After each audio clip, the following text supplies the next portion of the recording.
Amazon CEO Andy Jassy says that AI has saved the company 4,500 developer years. Yes, years. Welcome back to the AI Daily Brief Headlines Edition, all the daily AI news you need in around 5 minutes. One of the questions that gets asked frequently in and around discussions of generative AI is, does it actually live up to the hype?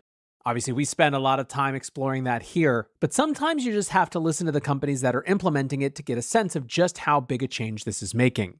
Take, for example, this post from Amazon CEO Andy Jassy from a couple of days ago. Jassy writes, "One of the most tedious but critical tasks for software development teams is updating foundational software. It's not new feature work, and it doesn't feel like you're moving the experience forward. As a result, this work is either dreaded or put off for more exciting work, or both. Amazon Q, our Gen AI assistant for software development, is trying to bring some light to this heaviness. We have a new code transformation capability, and here's what we found when we integrated it into our internal systems and applied it to our needed Java upgrades. The average time to upgrade an application to Java 17 plummeted from what's typically 50 developer days to just a few hours. We estimated this saved us the equivalent of 4,500 developer years of work. Yes, that number is crazy, but real. In under 6 months, we've been able to upgrade more than 50% of our production Java systems to modernized Java versions at a fraction of the usual time and effort. And our developers shipped 79% of the auto-generated code reviews without any additional changes.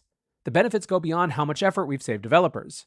The upgrades have enhanced security and reduced infrastructure costs, providing an estimated $260 million in annualized efficiency gains.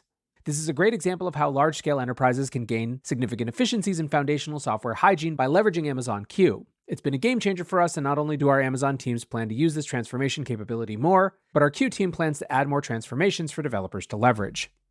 Now, of course, this is the CEO of Amazon talking about Amazon software, so you have to have that big grain of salt. However, this one stat, a piece of work that typically takes 50 developer days to just a few hours, is pretty massive and hard to ignore if it's anywhere in that ballpark. I also think that this gets at the question of what's likely to happen in the future. Are we going to see companies like Amazon massively decreasing the number of developers they have because their time gets so much more efficient? Or do they just move faster and do even newer and more complex things?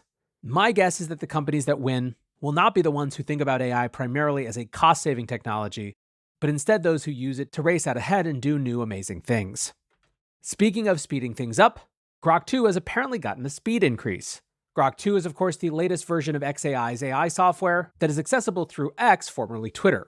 After a couple days of Grok 2 being live, xAI developer Igor Babushkin had this interesting tweet, or X post if you will.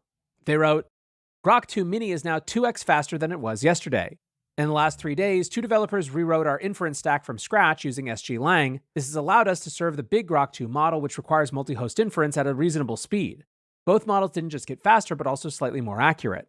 Now, I think more than the specifics, one of the things that this indicates to me is how xAI views the competition and where it can get an edge. In addition to its integration with X/Twitter, the xAI team is clearly treating it as a build-in-public sort of project, where they take on the mantle of the scrappy upstarts relative to the established giants. We'll see how that message resonates over time. Speaking of giants, one of the stories that we've been following over the summer is Google's sort of not really but sort of acquisition of Character.ai. One of the big questions was what would make Google pay such a huge premium for the company's IP as well as a handful of its team. One of the big theories was that it was a very, very expensive way to reacquire the founders of the company who had previously left Google. The latest evidence suggests that that was at least a part of it.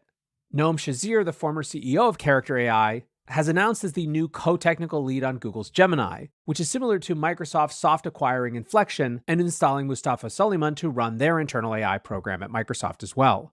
If you want a sense of just how valuable top talent is to these labs, look no further than this deal, which, as the information calls it, is effectively a $2.7 billion talent acquisition. The information also had a funny post today about how ex-Googlers seem to be finding that it's quite difficult to build a startup. The specific example that they point to is that AI startup H, previously known as Holistic, that raised $220 million, thanks in large part to the pedigree of its founders, 4 of whom are previously from Google DeepMind. Well, that company on Friday announced that 3 of their 5 founders were departing from the company. All 3 of those, Carl Tuels, Dan Weerstra, and Julian Perrelot, were all previous Googlers. One of them said that the founders had, quote, operational and business disagreements, but didn't elaborate further, and said it was a very difficult decision for all involved. A post on LinkedIn acknowledged the transition, but didn't give any more details. In more positive news from Google, Google AI Studio product lead, as well as former OpenAI staffer Logan Kilpatrick, announced at the end of last week that the company had shipped a new native prompt gallery in Google AI Studio. This is a system, of course, to make prompting better, and it's part of a broader shift where human prompt engineering is paired with AI models themselves' abilities to help create better prompts. One other piece of news from the big frontier labs, or really more of a rumor, I guess. Reports started flying around over the weekend that Mistral AI is working on web search functionality.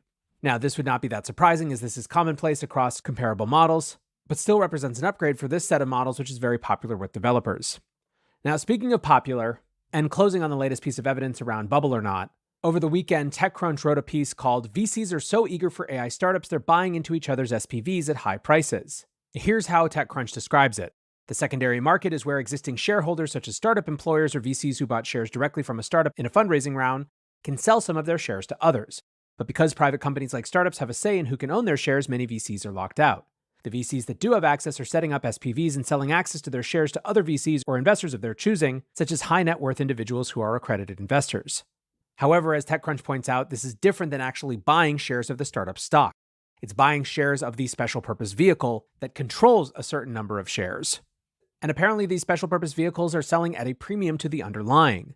One example is that an SVP that holds shares of Anthropic or XAI are being marked up to prices 30% higher than what the shares sold for in the last round. Now, of course, that could represent a bubble, or it could represent the market having a chance to reprice something given new information since the last round was closed. But of course, that is quite a debate. For now, though, if you take nothing else away, it seems that there is still lots and lots of demand for top AI companies from venture capitalists, so make of that what you will. That, however, is going to do it for today's AI Daily Brief Headlines edition. Next up, the main episode.